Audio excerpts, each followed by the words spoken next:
ఇప్పటికి కూడా మనకు గుర్తొచ్చేది ప్రజా వేదిక విధ్వంసం. అలాంటి దుర్మార్గమైన కార్యక్రమాలు జరిగాయి. ఇవన్నీ కూడా గుర్తు చేసుకుంటూనే కక్షపూరిత రాజకీయాలు కాకుండా కన్స్ట్రక్టివ్ పాలిటిక్స్ కి మనం ముందుకు పోవాల్సిన అవసరం ఉంది. అందుకే ఈరోజు నేను ఒకటే మీ అందరికీ హామీ ఇస్తున్న, మీ ద్వారా ప్రజలందరికీ, మనది ప్రజాప్రభుత్వం.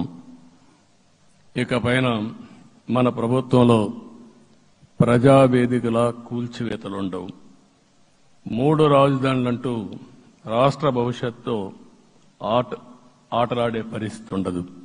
మన రాజధాని అమరావతి, అమరావతి రాజధాని. విశాఖపట్నం ఆర్థిక రాజధానిగా, ఒక ప్రత్యేకమైన సిటీగా,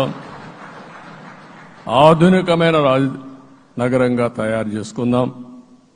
దాన్ని ఎప్పుడు కూడా నేను కంబైన్డ్ ఆంధ్రప్రదేశ్ కూడా గుర్తుపెట్టుకున్నాను. విశాఖపట్నం అటు జనసేనకు, తెలుగుదేశానికి, బీజేపీకి ముగ్గురు కూడా చాలా ముఖ్యమైన నగరం ఇది.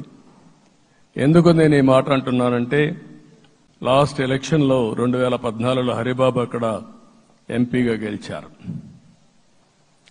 తర్వాత విడిపోయిన తర్వాత 2014లో మళ్లీ మనం పోటీ చేసినప్పుడు చేశాం. 2019లో 4 అసెంబ్లీ సీట్లు గెలిపించిన ఏకైక నగరం విశాఖపట్నం తెలుగుదేశం పార్టీకి. అదే మాదిరిగా ప్రజల్లో గణనీయమైనటువంటి అభిమానం జనసేన అధినేత పవన్ కళ్యాణ్ గారి పైన ఉంది. ఈ 3 కలిపి నిన్న ఒక సునామీ మారిగా వచ్చింది. అక్కడ ఒక్కొక్క సీట్లో మీరు చూస్తే 90,000, 90,000, 70,000, 80,000 మెజారిటీ గెలిపించారంటే ఆనాటి ముఖ్యమంత్రి విశాఖపట్నాన్ని రాజధానిగా చేస్తాను, ఎన్నికలవుతానే అక్కడే ప్రమాణ స్వీకారం చేస్తానంటే నువ్వు రావద్దు అని ప్రజా తీర్పిచ్చిన రాజధాని నగరం విశాఖ నగరం. అంటే ఎలాంటి టెంప్టేషన్ కూడా లొంగలేదు వాళ్ళు. ఇది ఒక అనుభూతి. విశాఖపట్నాన్ని మర్చిపోయే సమస్య లేదు. తగిన గుర్తింపు ఇస్తాం, అభివృద్ధి చేస్తాం. ఇంకొక పక్క కర్నూలుని కూడా ఇదే మాదిరిగా చెప్పి కర్నూలుని జ్యుడిషియల్ క్యాపిటల్ గా చేస్తామని కడాని ఏమీ చేయకుండా వదిలిపెట్టినటువంటి వ్యక్తి. ఈరోజు మీరు ఒక్కసారి గుర్తుపెట్టుకోవాల్సింది, నేను చాలా ఎన్నికలు చూశాను కానీ రాయలసీమలో 1 సైడ్ ఎన్నికలు జరిగాయి. బ్రహ్మాండంగా ఓట్లేశారు. ఓట్లేయడమే కాదు, ఊహించనటువంటి మెజార్టీస్ ఇచ్చారు. ఇది నేను కొంచెం భయపడ్డాను బిగినింగ్ లో, కానీ ఊపు చూసిన తర్వాత మాత్రం అనిపించింది అందరూ ఎక్స్పెక్ట్ చేశారు రాయలసీమలో కొంచెం ఇబ్బంది ఉంటుందని. అలాంటి రాయలసీమ తిరుగుబాటు చేసే పరిస్థితికి వచ్చింది. దానికి కూడా మనందరి మీద బాధ్యత ఉంది.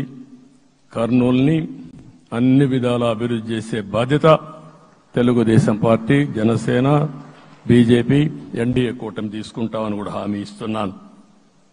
ఈ 3 సిటీలే కాకుండా మొత్తం అన్ని జిల్లాల్ని సమభావంతో ఆలోచించి మనం ముందుకెళ్దాం.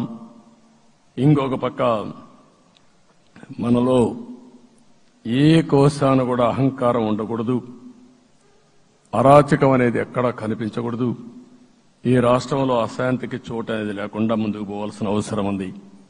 రాష్ట్ర ప్రజలందరికీ హామీ ఇస్తున్నా, సీఎం వస్తున్నాడంటే చెట్లు కొట్టేయడం, లేకపోతే రోడ్లు మూసేయడం, షాపులు బంద్ చేయడం, పరదాలు కట్టుకోవడం అవన్నీ ఉండవు. సీఎం కూడా ఒక మామూలు మనిషిగానే వస్తా,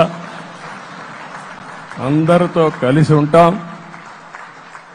నేను సీఎంగా ఉన్నా మా మిత్రుడు పవన్ కళ్యాణ్ గారు ఏ హోదాలో ఉన్నది కూడా రేపు అనౌన్స్ చేసుకుంటాం.